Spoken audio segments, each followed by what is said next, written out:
चेतन, इस पे असमंजस की स्थिति है, सुशील मोदी की विजय सिन्हा।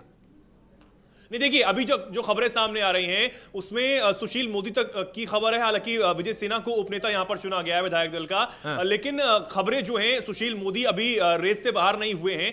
हालांकि शाम तक क्या कुछ होता है ये तब तक साफ हो जाएगा कि कौन कौन डिप्टी सीएम बन सकता है, कौन कौन डिप्टी सीएम बनने वाला है।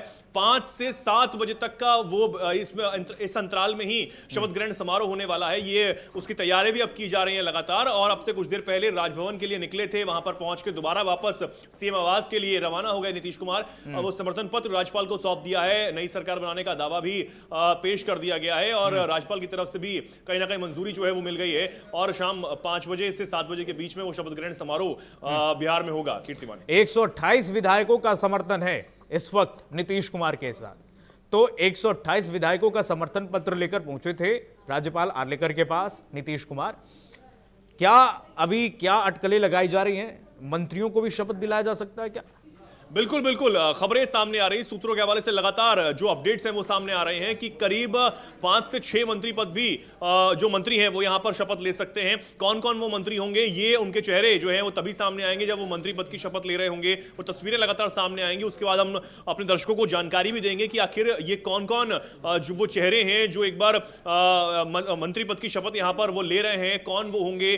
खबरें अभी तक आना सामने बाकी हैं। वो पुख्ता जो खबरें हैं वो लगातार हम बताने का प्रयास कर रहे हैं, अपने दर्शकों तक पहुंचाने का प्रयास कर रहे हैं कि आखिर कौन से वो मंत्री हैं जो इस बार शपथ लेने वाले हैं। क्या वो रिपीटेड वो जो कैबिनेट होगी जो पिछली बार नीतीश कुमार की थी वही सब कुछ होगा, वैसा ही होगा, या फिर उसमें कुछ बदलाव किया गया है। हालांकि 2 डिप्टी सीएम की बात वो बिल्कुल सही सामने आ रही है कि 2 ही डिप्टी सीएम यहां पर बिहार में होंगे। कौन कौन होंगे उसमें अब तक 3 नामों के 3 जो नाम है वो सामने आ रहे हैं। सम्राट चौधरी एक डिप्टी सीएम, बीजेपी प्रदेश अध्यक्ष, उसके साथ विजय सिन्हा और जो सुशील मोदी है उनका नाम भी सामने आ रहा है। इनमें से कोई एक जो है हट सकता है और दो लोग डिप्टी सीएम यहां पर बन सकते हैं। ये लगातार खबरें सामने आ रही हैं। कीर्तिमान, सबसे दिलचस्प बात यह है कि इतना कुछ घटनाक्रम हो गया चेतन, इतना कुछ डेवलपमेंट हो गया, लेकिन अभी तक जो है तेजस्वी का बयान सामने नहीं आया सार्वजनिक तौर से और उन्होंने मीडिया को बाइट नहीं दी है। लालू प्रसाद यादव नहीं कुछ बोले हैं।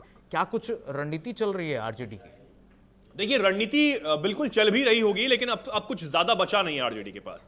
मैं कहूंगा कि लालू प्रसाद यादव कहीं ना कहीं चुपचाप बैठे हुए नजर आ रहे हैं। वो बोले भी क्या, वो किससे क्या कहें, तेजस्वी यादव भी किससे क्या कहेंगे। हालांकि जरूर कैमरे के सामने तो आना ही पड़ेगा। मीडिया के सवालों से वो कब तक बचते नजर आएंगे?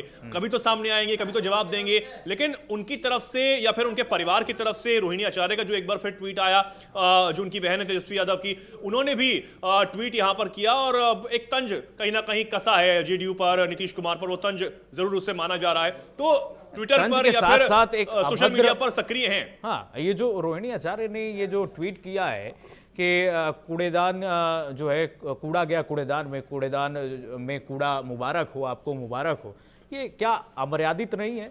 आपको ये समझना चाहिए कि इसी कूड़ेदान के साथ आप बिहार में अभी सरकार में थे और फिर आप इस पर तंज कस रहे हैं कि नीतीश कुमार कूड़ा है। नहीं देखिए, तंज कसा जा रहा है, उनकी तरफ से किसी का नाम नहीं लिया गया, लेकिन ये एक तरीके से खिसियाहट है, एक बौखलाहट है कि आप इस तरीके का तंज कस रहे हैं। नहीं बिल्कुल, ये बात तो बिल्कुल सही है। एक खिसियाहट जरूर होगी, तेजस्वी यादव के मन में होगी, आरजेडी के तमाम नेताओं के मन में होगी।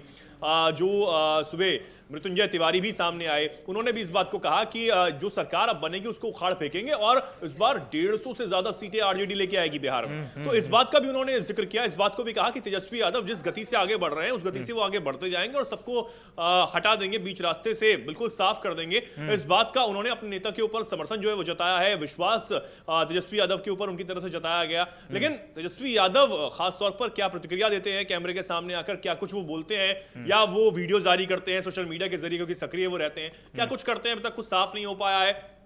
आने वाले समय में जरूर वो कुछ ना कुछ तो बोलेंगे। प्रतिक्रिया का इंतजार लगातार किया जा रहा है, लोग इंतजार कर रहे हैं, खुद उनके पार्टी के कार्यकर्ता नेता भी इंतजार कर रहे होंगे कि आखिर हमारा नेता क्या कुछ बोलेगा इस पर।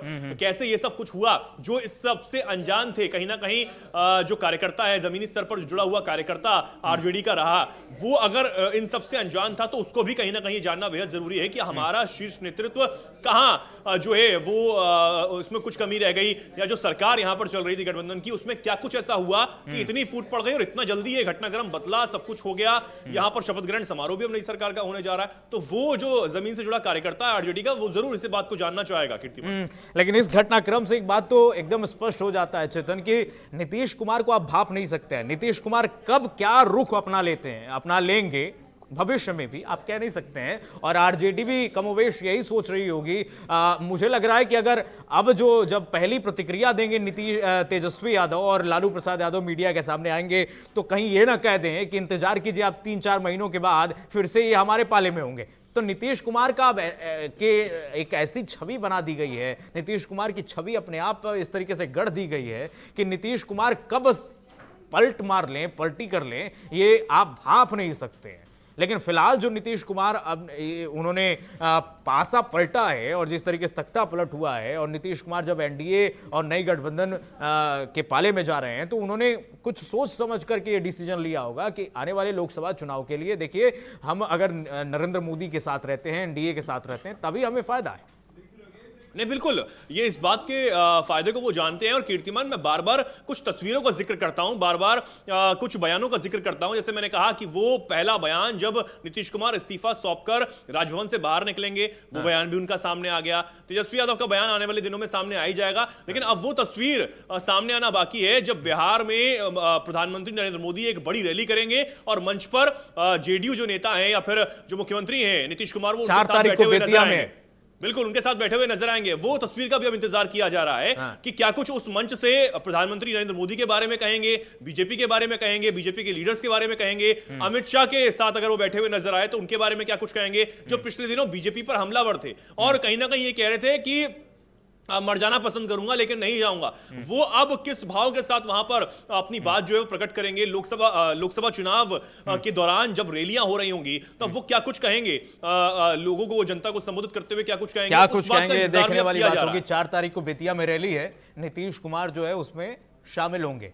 क्या कुछ संदेश देते हैं प्रधानमंत्री नरेंद्र मोदी इस रैली से, क्या कुछ आगाज होता है लोकसभा चुनाव के मद्देनजर बिहार में, बहुत कुछ स्पष्ट हो जाएगा आने वाले समय में कि बिहार में बीजेपी और नीतीश का ये साथ आने वाले समय में कैसा होगा। चेतन, बहुत बहुत धन्यवाद तमाम जानकारी साझा करने के लिए।